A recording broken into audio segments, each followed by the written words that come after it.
अपने लिए तो हर कोई जीता है, लेकिन जो लोग दूसरों के लिए जीते हैं वही लोग हमेशा याद किए जाते हैं। और ऐसे लोगों की मदद भी भगवान खुद करते हैं।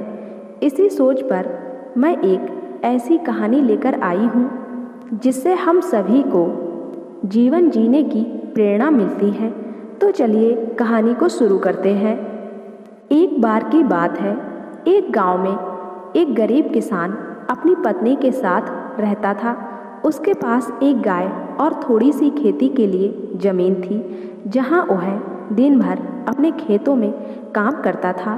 तब कहीं जाकर उसे खाने के लिए अनाज हो पाते थे।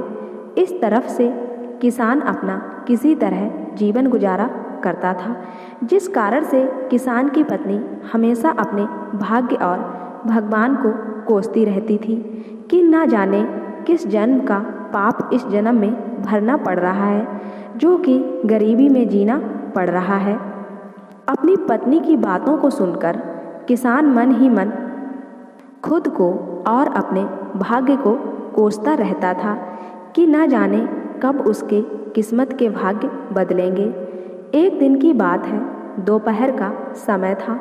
किसान खेतों से आकर अपने घर पर अपनी पत्नी के साथ खाना खाने जा रहा था कि इतने में एक साधु महाराज भिक्षा मांगते हुए उसके दरवाजे पर पहुँचे और भिक्षा मांगने लगे। तो इतने में किसान घर के बाहर आया और बोला, साधु महाराज, हम सभी पहले से इतने गरीब हैं और किसी तरह अपना जीवन गुजार रहे हैं, और ऐसे में हम आपको कहाँ से दान दें। हमारा साथ तो ऊपर वाला भी छोड़ चुका है। गरीब किसान की बात सुनकर साधु महाराज उसके स्थिति को समझ चुके थे और बोले, क्या तुम सच में अपनी गरीबी को मानते हो कि तुम गरीब हो?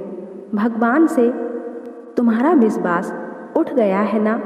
तो साधु की बातों को सुनकर हामी भर दी और किसान बोला, हाँ महाराज, हमारे साथ कुछ ऐसा ही है। अब आप ही चाहो तो आपके आशीर्वाद से शायद हमारी किस्मत बदल जाए। तो किसान की यह बात सुनकर साधु महाराज ने कहा, ठीक है, जैसा हम कहते हैं ठीक वैसे ही करते जाओगे। तो गरीब किसान बोला, क्या करना होगा हमें जिससे हमारे अच्छे दिन आ जाएं और हमारी गरीबी दूर हो जाए? तो साधु महाराज बोले, ठीक है, आज से वह काम करना पड़ेगा जिससे भगवान तुमसे प्रसन्न हो। सबसे पहले अपनी गाय को बेच दो और गाय के बदले मिले पैसों से अनाज खरीद कर ले आना। साधु की यह बात सुनकर किसान भौचक्का रह गया।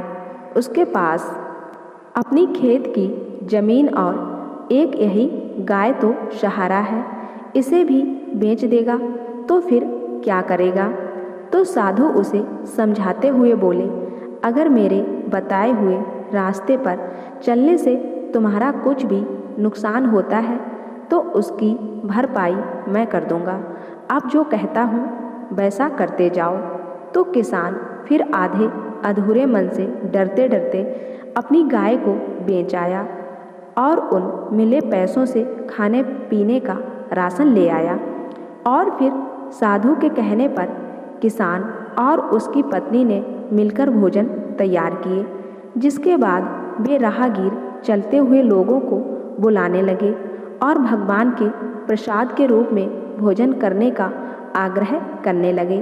फिर जो भी उधर से गुजरता गरीब किसान उन्हें भरपेट भोजन कराते, जिससे राहगीर काफ़ी खुश होते और फिर उन्हें इस नेक कार्य के लिए ढेर सारा आशीर्वाद और अपनी इच्छा अनुसार धन भी देते, जिससे वे फिर से मिले इन पैसों से लोगों को भोजन कराएं। इस तरह साधु महाराज के कहने पर यह रोज का सिलसिला चलने लगा। हर दिन गरीब किसान अब मिले पैसों से भोजन प्रबंध करते, जिससे राह चलते लोग प्रतिदिन उसके यहाँ भोजन करते और दान के रूप में किसान को कुछ न कुछ धन जरूर देते जाते, जिससे गरीब किसान के दान की बात धीरे धीरे दूर दूर तक फैलने लगी थी।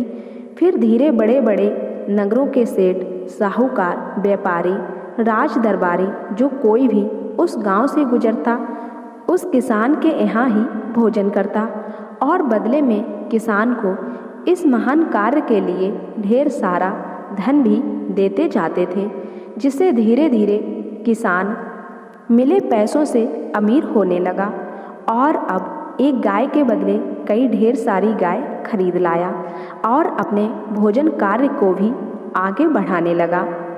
अब किसान मन ही मन खुश होने लगा था। उसे अपनी बदलती किस्मत पर भी भरोसा होने लगा था, जिसे देखकर साधु महाराज किसान का हाल पूछते हुए बोले, अब बताओ, तुम भी वही गरीब किसान हो, यहाँ भी दिन रात मेहनत करते हो और भगवान के बताए गए पुण्य के मार्ग पर चलते हुए लोगों को भोजन कराते हो, जिससे अब भगवान भी तुमसे प्रसन्न है। पहले जहाँ खुद के लिए मेहनत करते थे, खुद के लिए ही सोचते थे, लेकिन अब दूसरों की भलाई के बारे में सोचने लगे हो, तो भगवान भी अब तुम्हारे इस नेक कार्य में तुम्हारा साथ देते हैं। यानी हम सभी भगवान को कोसते तो जरूर हैं, लेकिन भगवान के बताए मार्ग पर चल नहीं सकते हैं। भगवान से पाने के लिए हर कोई इच्छा तो रखता जरूर है, लेकिन पहले भगवान के आशीर्वाद पाने के लिए खुद को वैसा बनाना पड़ता है। यानी हम जैसा करते हैं, हमारे कर्मों के अनुसार ही हमारे भाग्य का निर्धारण होता है। साधु की यह बात को सुनकर किसान को अब समझ में आ गया था, अगर सच में जीवन में अमीर बनना है तो सबसे पहले हमें अपनी सोच बदलनी होगी। अपने लिए तो हर कोई जीता है, यदि हम दूसरों के लिए जीना शुरू करते हैं तो भगवान भी हमारी सहायता जरूर करते हैं। तो दोस्तों, इस कहानी से हमें यही सीख मिलती है कि हमें अपने भाग्य और किस्मत के भरोसे रहकर खुद को कोसने की बजाय हमें लोगों के लिए यदि जीना शुरू करते हैं तो निश्चित ही भगवान हमारे साथ हमेशा अच्छा ही करते हैं। और ऐसा हम तभी कर सकते हैं जब हम अपनी सोच से बाहर निकलकर दूसरों के लिए जीना शुरू करते हैं। हमारे समाज में ऐसे अनेक महापुरुषों के उदाहरण मिल जाएंगे जो इस समाज के लिए जिए, जिस कारण से उन्हें हर कोई जानता है। जो सिर्फ अपने लिए जीते हैं, वे अपने जीवन को एक निश्चित ही दायरे में जिक्र चले जाते हैं, फिर उनके बाद उन्हें कोई नहीं याद करता। जबकि जो लोग समाज के लिए जीते हैं वे इतिहास बनाकर भले ही इस दुनिया से चले जाते हैं, लेकिन वे हमेशा ही सबके लिए याद रहते हैं।